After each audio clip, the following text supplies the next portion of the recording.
दोस्तों, इस बार का लोकसभा इलेक्शन इसलिए बहुत खास रहा है क्योंकि इसका आउटकम सभी के लिए विन विन सिचुएशन लेकर आया है। एक तरफ बीजेपी अपनी जीत की हैट्रिक लगाने में कामयाब रही है, तो वहीं दूसरी तरफ लगभग एक डेकेड बाद कांग्रेस फिर से एक स्ट्रॉन्ग ऑपोजिशन के तौर पर सामने आई है। सिमिलरली इस इलेक्शन में जहां समाजवादी पार्टी जैसी रीजनल पार्टीज ने 2014 और 2019 की हैवी डिफीट के बाद खुद को फाइनली रिवाइव किया है, तो वहीं टीडीपी और जेडीयू जैसी दूसरी रीजनल पार्टीज भी नई सरकार बनाने में वाइटल साबित हुई हैं। यानी कि इस इलेक्शन ने देश की सभी छोटी बड़ी पार्टीज की झोली में उम्मीद, विश्वास और भरोसे का कोई ना कोई कतरा जरूर गिराया है। लेकिन इन सभी पॉजिटिव आउटकम्स के बीच सोसाइटी का एक ऐसा सेक्शन भी है दोस्तों, जिसके अंडरवेलमिंग इन्वॉल्वमेंट ने भारतीय लोकतंत्र के भविष्य पर सवालिया निशान खड़े कर दिया है। एक ऐसा सेक्शन जिसने इस जनरल इलेक्शन में कमल, हाथ या साइकिल नहीं बल्कि स्किप का बटन दबाया है। एक ऐसा सेक्शन जिसे कभी पीएम मोदी ने देश की अमृत पीढ़ी कहकर प्रोक्लेम किया था। जी हाँ दोस्तों, यहाँ हम बात कर रहे हैं भारत के उस युवा वर्ग की जिसे वाइडर सेंस में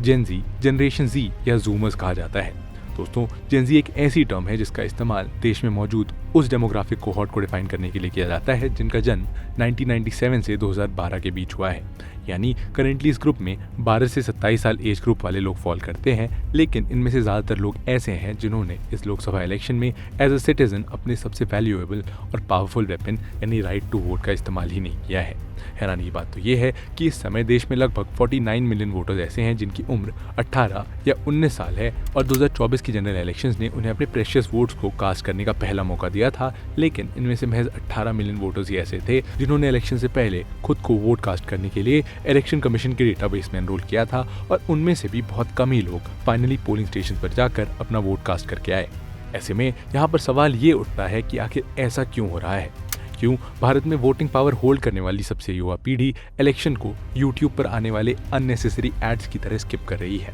कौन से ग्रीवांसेस हैं जिनके चलते इस पर्टिकुलर डेमोग्राफी की पॉपुलेशन का इंटरेस्ट इलेक्शन से खत्म होता जा रहा है और क्यों ये हमारे देश और देश की वेरियस पॉलिटिकल पार्टीज के लिए एक चिंता का विषय है? आइए जानते हैं आज के इस वीडियो में। नमस्कार दोस्तों, मैं हूं शशांक पांडे और आप देख रहे हैं वर्ल्ड अफेयर्स। लेकिन दोस्तों, इससे पहले हम इस वीडियो में आगे बढ़े, मैं आप सभी के साथ एक इंपॉर्टेंट इन्फॉर्मेशन शेयर करना चाहता हूं। दोस्तों, अनअकैडमी जो कि इंडिया का बेस्ट प्लेटफॉर्म है फॉर यूपीएससी प्रिपरेशन, उसने अपने यूपीएससी सब्सक्रिप्शन के प्राइसेस ड्रास्टिकली रिड्यूस कर दिए हैं। अनअकैडमी का UPSC CSC subscription for 15 month जो कि वर्थ है 49,999 रुपीज़ का, अब उसके प्राइसेस रिड्यूस करके मात्र 24,999 कर दिए गए हैं, which has been the lowest ever. और ये ऑफर केवल लिमिटेड पीरियड के लिए वैलिड है, तो आप अभी जाइए और सब्सक्राइब कीजिए and don't forget to use the coupon code world affairs to get massive discounts. और चलिए अब वीडियो पर वापस आते हैं। द इशू दोस्तों, इस लोकसभा इलेक्शंस में देश के विभिन्न राज्यों में मौजूद फर्स्ट टाइम वोटर्स यानी पहली बार वोट देने वाले लोगों के बीच एक वाइड वेरिएशन देखने को मिला है। ये मैप दिखाता है कि कैसे इस बार एलिजिबल हुए फर्स्ट टाइम वोटर्स में से महज 38% वोटर्स ने खुद को इलेक्शन में वोट देने के लिए एनरोल किया था और लेटेस्ट अवेलेबल डेटा के अकॉर्डिंग देश में सिर्फ तेलंगाना, हिमाचल और जम्मू कश्मीर ही वो 3 रीजन्स थे जहां ये एनरोलमेंट रेशियो 60% या उससे ज्यादा रहा। यानी यहाँ मौजूद हर 10 में से 6 फर्स्ट टाइम वोटर्स ने खुद को वोट देने के लिए रजिस्टर किया था। लेकिन देश के मैक्सिमम स्टेट्स और यूनियन टेरिटरी तो ऐसी सिचुएशन में थे जहाँ ये रेशियो 50% के मार्क को भी टच नहीं कर पाया। और सबसे हैरानी वाली बात तो ये थी कि यूपी और बिहार जैसी इंपॉर्टेंट पार्लियामेंट्री कंस्टिट्यूएंसीज जो एक साथ मिलकर देश की 120 से ज्यादा लोकसभा सीट्स को कवर करती हैं, यहाँ ये रेशियो 20% से भी कम था। यानी 10 में से सिर्फ 2 फर्स्ट टाइम वोटर्स ही खुद को इलेक्शन कमीशन के पास जाकर एनरोल करके आए थे। खुद इलेक्शन कमीशन ने अपने सर्वे में ये पाया था कि इस इलेक्शन में 266 पार्लियामेंट्री कंस्टिट्यूएंसीज ऐसी थी जहां प्रीवियस ईयर के मुकाबले जेनजी पॉपुलेशन के लेस वोटर अपीयर हुए थे, जिनमें से 215 रूरल कंस्टिट्यूएंसीज थी। एक एस्टिमेट के अकॉर्डिंग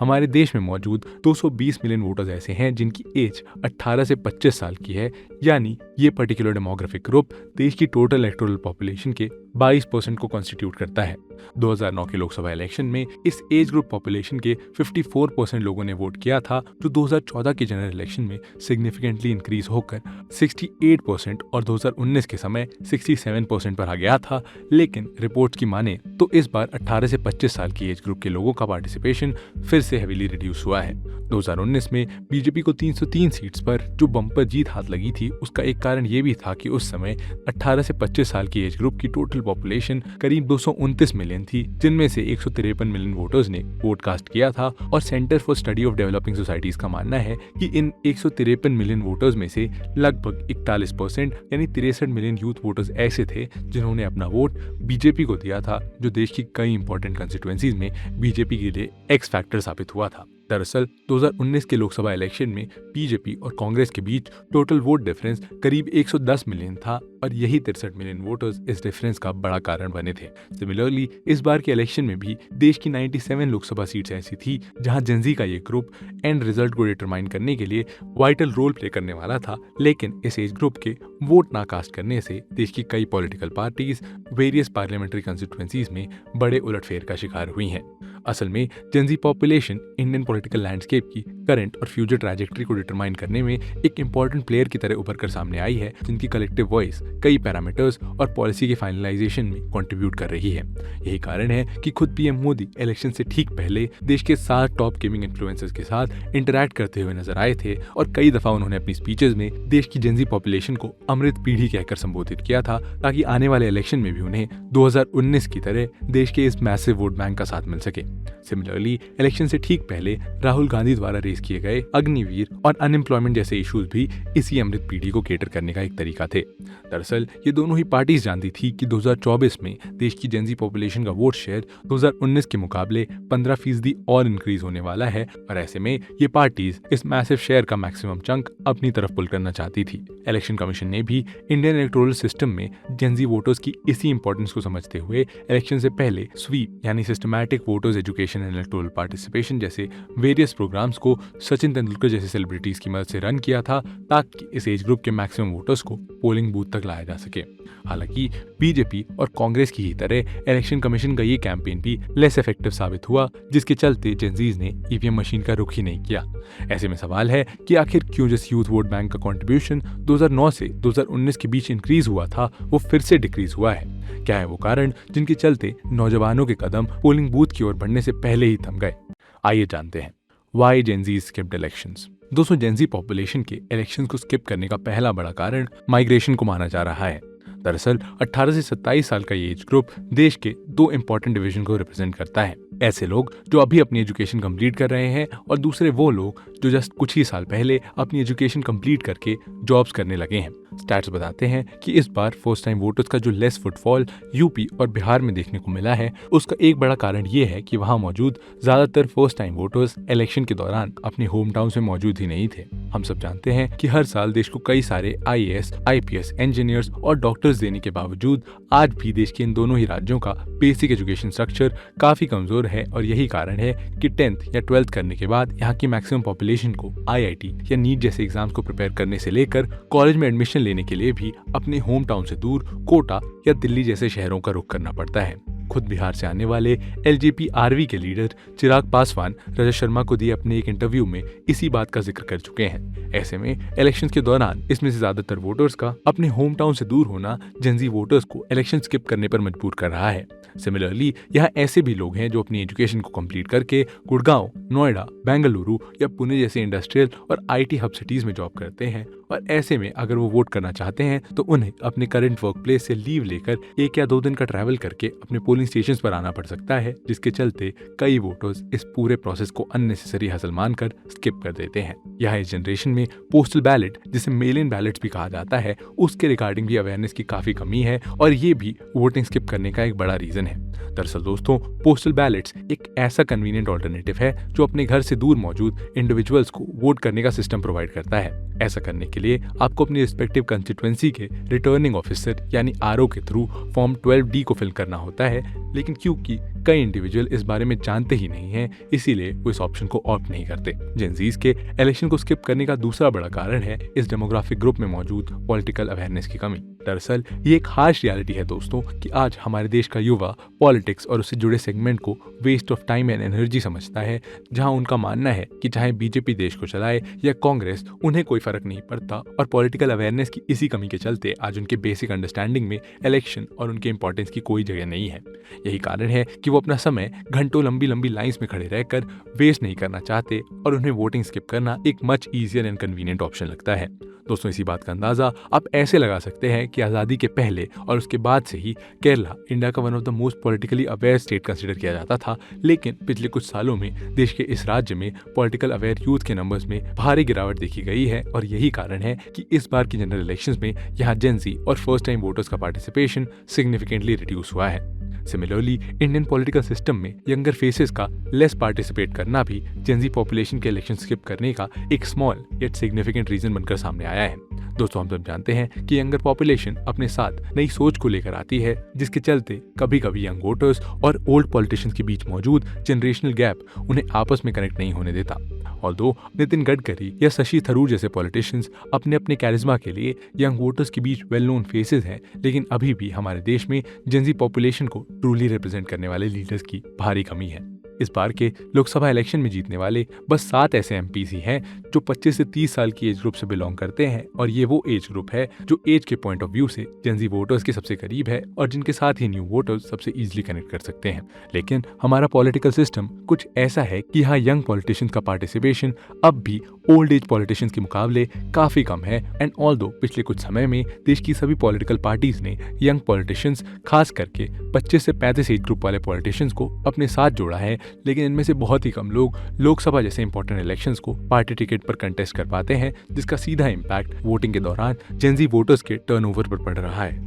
इसके कई रीजंस हैं, जैसे कुछ केसेस में ओल्ड पॉलिटिशियंस अपनी कुर्सी या अपने रुतबे को कम नहीं होने देना चाहते और इसी के चलते वो यंग इमर्जिंग पॉलिटिशियंस को स्लाइड लाइन ही रखने की कोशिश करते हैं। ऐसा ही एक रीजन कुछ समय पहले राजस्थान में अशोक गहलोत और सचिन पायलट कॉन्फ्लिक्ट ड्रामा का कारण बना था, और सिमिलरली कुछ केसेस में पॉलिटिकल पार्टीज यही मानती हैं कि यंग पॉलिटिशियंस के पास मिनिस्ट्री या सरकार को चलाने के लिए रिक्वायर्ड एक्सपीरियंस की कमी है और ऐसे में उन्हें इलेक्शन कंटेस्ट कराना नेशनल इंटरेस्ट फायदे का सौदा नहीं रहेगा। ऐसे में इन सभी फैक्टर्स को देखते हुए सवाल है कि इस समस्या का रामबाण इलाज क्या है, किस तरह नेक्स्ट इलेक्शन में जेन ज़ी वोटर्स के पार्टिसिपेशन को इंक्रीज किया जाए। How things can turn around. दोस्तों, जेन ज़ी वो पॉपुलेशन है जो आने वाले समय में देश का मुख्य मार्गदर्शक बनने वाली है, और ऐसे में इंडियन गवर्नमेंट और इलेक्शन कमीशन का ये फर्ज बनता है कि वो इस मैमथ वोट बैंक के बीच वोट करने की ज़ील को बनाए रखे। लेकिन ऐसा करना सिर्फ कैंपेन्स या प्रोग्राम से पॉसिबल नहीं हो पाएगा, क्योंकि ये जनरेशन मेनली प्रैक्टिस और पर्सनल रीजंस की वजह से इलेक्शन को स्किप कर रही है।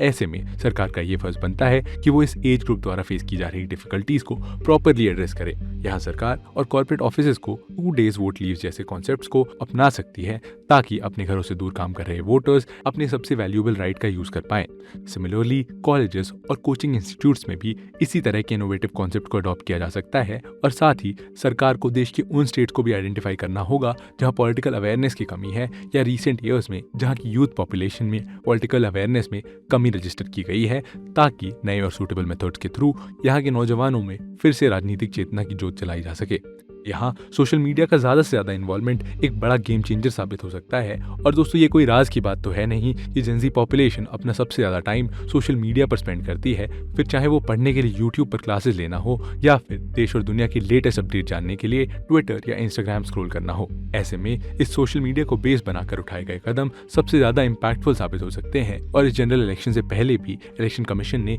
यंग वोटर्स को एनकरेज करने के लिए सोशल मीडिया का ही सहारा लिया था, जहाँ उनके द्वारा चलाया गया टर्निंग 18 कैंपेन काफी इंपैक्टफुल साबित हुआ, और चुनाव का पर्व, देश का घर जैसी थीम्स कई यंग वोटर्स को वोट कास्ट करने के लिए मोटिवेट करने में कामयाब रही थी। सिमिलरली अपने सर्वे में लो यूथ वोटर टर्नआउट वाली जिन 266 पार्लियामेंट्री कॉन्स्टिट्यूएंसीज को इलेक्शन कमीशन ने आइडेंटिफाई किया है, उन पर नेक्स्ट इलेक्शन तक स्पेशल एम्फेसिस करने की जरूरत है, और इन 266 कॉन्स्टिट्यूएंसीज में से 215 कॉन्स्टिट्यूएंसीज का रूरल एरियाज में होना इस बात को भी दर्शाता है कि देश के गाँव में मौजूद युवाओं में राजनीतिक चेतना का विशेष अभाव है, और ऐसे में इलेक्शन कमीशन अपने आगे के कैंपेन्स को इन हॉटस्पॉट एरियाज के इन एंड अराउंड ज्यादा से ज्यादा फोकस करना चाहिए। सिमिलरली भले ही अपने फायदे के लिए ही सही, पॉलिटिकल पार्टीज का भी ये कर्तव्य बनता है कि वो ग्राउंड जीरो पर जाकर यंग वोटर्स को वोट देने के लिए एनकरेज करें, ताकि डेमोग्राफिक प्रोसेस में देश के सबसे न्यू पार्टिसिपेंट्स का ज्यादा से ज्यादा कंट्रीब्यूशन हो। पॉलिटिकल पार्टीज को जेन ज़ी पॉपुलेशन की बढ़ती नीड्स को समझते हुए ज्यादा से ज्यादा यंग पॉलिटिशियंस को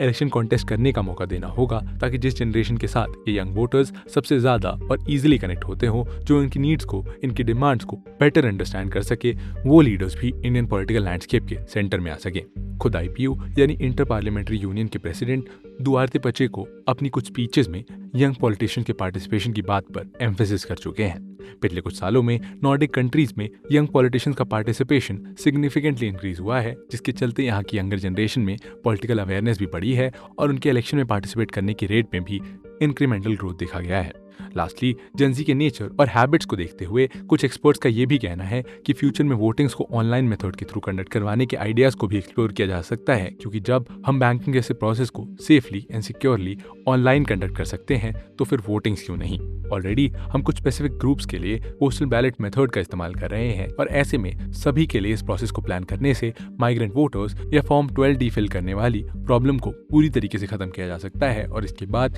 जेनजी वोटर्स को लंबी लंबी लाइंस में भी खड़ा नहीं रहना होगा। हालांकि ऐसा करना अपने साथ कई टेक्नोलॉजिकल और नॉन टेक्नोलॉजिकल चैलेंजेस जरूर लेकर आएगा, जिन्हें एड्रेस किए बिना वास्ट नंबर ऑफ वोटर्स के लिए एक सिंगल वोटिंग प्लेटफॉर्म तैयार करना मुमकिन नहीं होगा। कंक्लूजन दोस्तों, पोलिंग बूथ जाकर अपना वोट कास्ट करना तरक्की की ओर बढ़ाए गए किसी कदम से कम नहीं है और हो सकता है कि आपके वोट करने से देश में कोई ऑब्वियस बदलाव ना हो, ना आपके मोहल्ले की टूटी सड़कें बने और ना ही आपके घर में 24/7 बिजली आए, लेकिन फिर भी EVM पर बटन दबाना जरूरी है, क्योंकि असल मायने में आपका वोट ही आपकी सच्ची आवाज़ है और वोटिंग स्किप करके आप खुद अपने हाथों से अपनी आवाज़ को दबा रहे होते हैं। बहरहाल, क्या आपने इस इलेक्शन में वोट किया था? अगर नहीं तो अपने वोट ना करने की स्पेसिफिक वजह कमेंट सेक्शन में जरूर बताइए। इसी के साथ अपने वीडियो डिस्कशन को यहीं समाप्त करते हैं। कैसा लगा आपको ये वीडियो जरूर बताइए कमेंट सेक्शन में। मिलते हैं आपसे ऐसे ही एक और इंटरेस्टिंग और इन्फॉर्मेटिव वीडियो के साथ। तब तक के लिए जय हिंद।